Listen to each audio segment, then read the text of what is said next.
Salut les amis, nous voici de retour sur le chantier pour une nouvelle vidéo. Donc cette fois on commence les finitions. Donc on va s'attaquer donc à la peinture, sous-couche, blanc mat, blanc velours, un peu de couleur, un peu de ci, un peu de ça. On va certainement aussi s'attaquer aux finitions sur le bar. Enfin voilà, tout ce genre de choses. Vous pouvez remarquer derrière moi, et même sur les côtés au-dessus, que les bandes ont été faites. Mais ça, je vous en parle tout de suite après ça.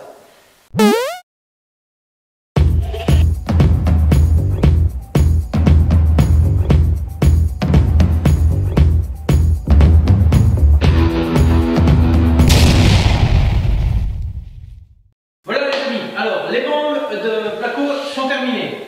Alors je vous l'avais dit dans la précédente vidéo, c'est pas moi qui les ai fait. Donc vous étiez peut-être un petit peu au courant. Pour ceux qui nous rejoignent pour cette vidéo, donc voilà, tout placo c'est moi qui l'ai fait, oui, quasiment tout. Et seulement les bandes, voilà, on a fait le choix avec mon père de prendre quelqu'un pour les faire, pour deux raisons. Premièrement, gain de temps.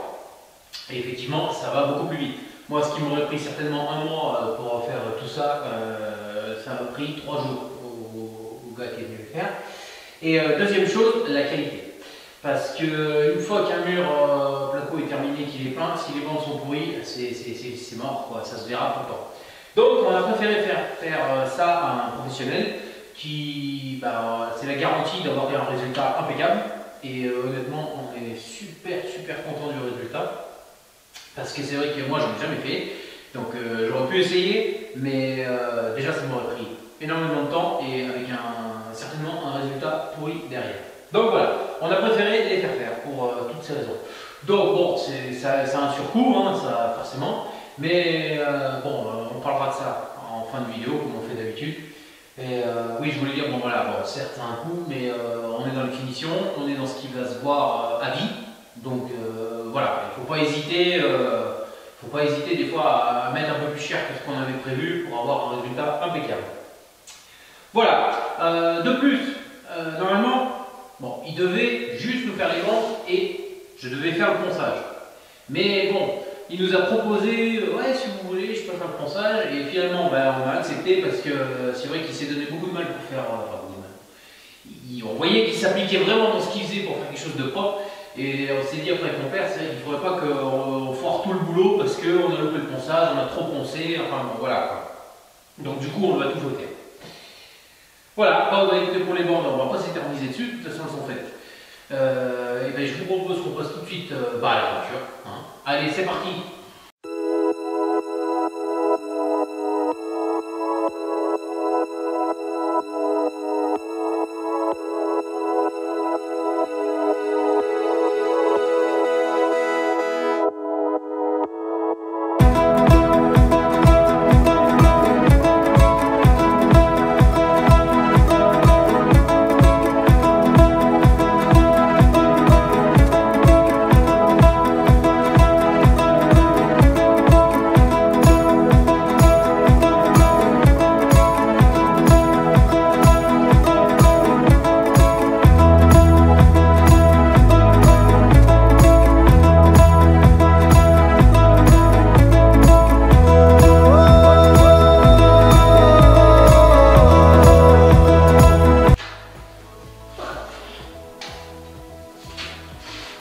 Bon les amis, la couche d'impression touche à sa fin.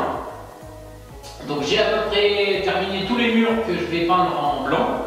Donc je passais l'impression normale quoi, en blanc. Et maintenant il me reste 3 murs où on va passer en couche finale de la couleur. Donc ce sera, pour info la couleur, vous verrez après, ce sera un jaune assez chaud, mais relativement vif quand même. Donc pour ça, je vais vous donner une petite astuce quand vous faites votre couche d'impression.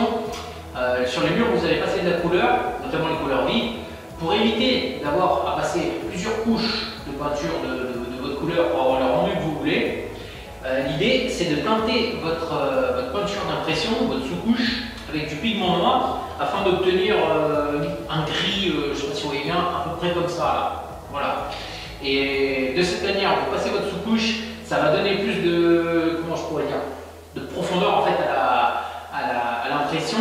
Et quand vous allez amener votre couche de couleur, vous aurez moins besoin de poser les couches de peinture pour avoir le rendu que vous voulez. Donc voilà, et bien on va faire ça tout de suite, on va teinter ça et puis on va commencer à le passer.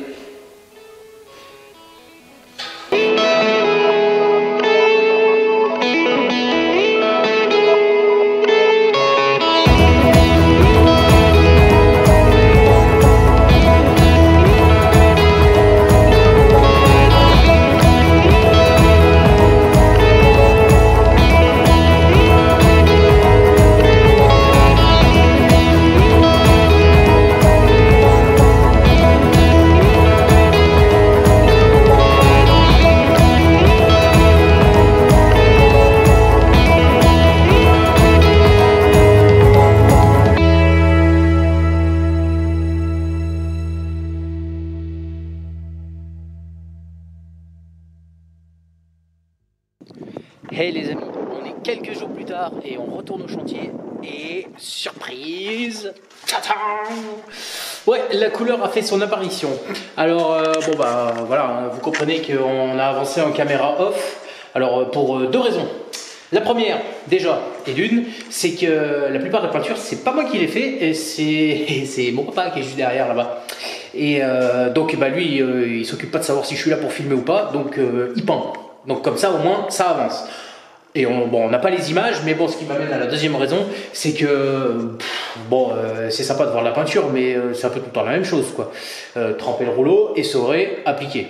Donc bon, ça peut être un peu long et fastidieux comme vidéo. Donc voilà, on a avancé en caméra off. Mais je vous présente donc la couleur qu'on a choisie. C'est un jaune qui s'appelle Golden Beach, je sais plus. Enfin bref, voilà, un jaune assez chaud. Qui nous a fait voir un petit peu toutes les couleurs au niveau du tour, je sais pas pourquoi là-haut. Après les deux couches, ça a cloqué tout autour. Donc là-haut, là dans les angles, des deux côtés. Bref, on a réussi à rattraper ça. Et on continue un petit peu par là. Donc là, vous voyez, tout le blanc était fait. Et dans le couloir, on a décidé de faire une bande d'à peu près de la hauteur des fenêtres en fait, hein, sur tout le couloir avec le même jaune que dans le salon. Donc on continue la visite et on arrive dans la chambre. Alors pour la couleur de la chambre, pareil, on a décidé de faire un pan de mur de couleur. Donc voilà, c'est celui-là, donc où il y aura la tête de lit. Alors c'est un joli vert bleu canard, quoi. Ils ont de ces noms aussi les couleurs. Moi je connais rouge, jaune, vert, bleu et basta quoi. Ensuite, pour la chambre, alors ça c'était pas prévu du tout parce que je pensais pas qu'on allait avancer aussi vite dans les peintures, enfin surtout que mon papa allait avancer aussi vite. Mais ça sera un petit bonus pour cette vidéo. On va s'occuper du sol. On va poser le parquet flottant. Donc allez, c'est parti, c'est tout de suite.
L'intéressé de cette maison, il en pense quoi?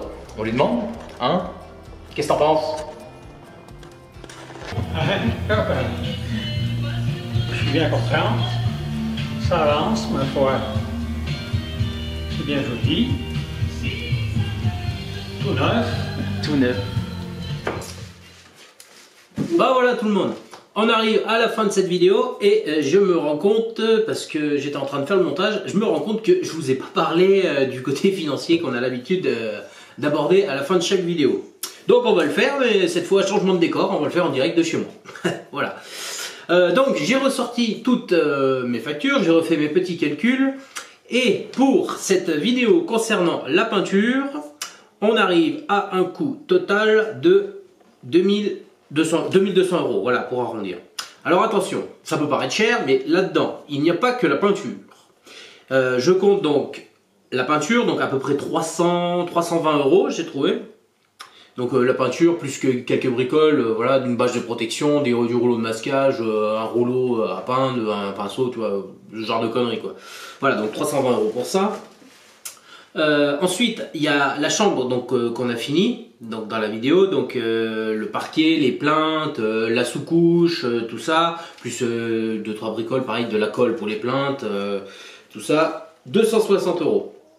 Et enfin, dernier point, le plus gros point de cette vidéo, c'est les bandes que je vous ai parlé au début, parce qu'on les a fait faire, les bandes. C'est quelqu'un qui est venu nous les faire, donc bandes, plus du coup on lui a fait faire le ponçage derrière. Donc ça nous a coûté 1600 €. Voilà, arrondi. Donc voilà, donc un total pour cet épisode de 2200 €. Donc vous venez ajouter ça à l'épisode précédent, enfin au cumul des épisodes précédents. Et je sais plus combien ça fait, mais je vous l'affiche juste en dessous, comme d'habitude. Voilà les amis, donc on se dit rendez-vous la prochaine fois pour je sais pas quoi. Je pense on va essayer de finir le bar complètement. Donc lui faire le petit crépi autour et puis un joli plateau en bois dessus. Et puis peut-être d'autres trucs si la vidéo est pas trop longue, on fera peut-être autre chose. Ou peut-être la salle de bain. Voilà, on a la faïence à poser, le bac à douche, le chauffe-eau, tout ça. Voilà. En attendant, je vous dis passez une bonne semaine, profitez-en bien et puis à bientôt pour la suite. Allez, ciao!